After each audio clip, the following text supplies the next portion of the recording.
Yo, what's up mga kabay? Andito tayo nga sa simbahan kasi may binyag. Binyag ng pamangkin ko. Tapos sinamahan ko lang yung anak ko kasi siya yung ninang. Dito, ayan. Ta, samahan nyo kami. Pasok tayo sa loob. Hi, padaan.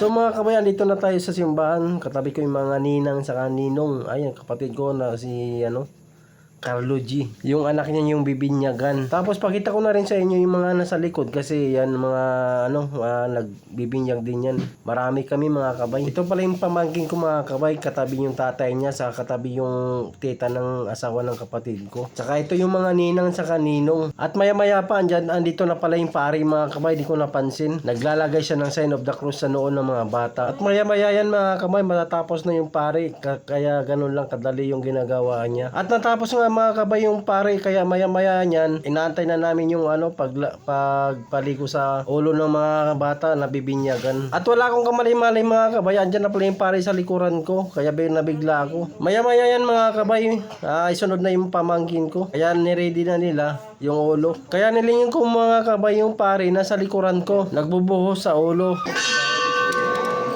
Likot ko nito.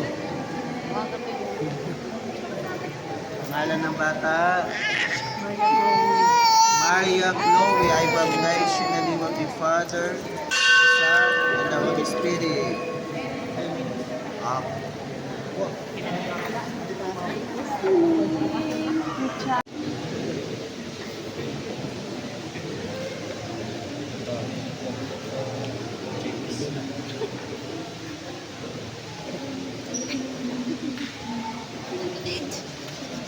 Bali tapos na pala ba ang binyag mga kabay, kaya ngayon andito kami sa harap ng altar ng simbahan. Kaya yung ibang mga nagbibinyag, nagpipicture sila bawat ninang sa kaninong. I-flex ko lang mga kabay yung mga ninang sa kaninong ng pamangkin ko, ayan o. Tsaka ayan ang asawa ko mga kabay, ayaw magpakuha ng video kasi may pimples siya sa mukha niya, nahiya daw siya. Kaya ngayon mga kabay, tapos na yung binyag, alis-palis na rin kami. Tsaka yung mga ninang at ninong, sabay-sabay na para pagdating ng bahay, chibugan na.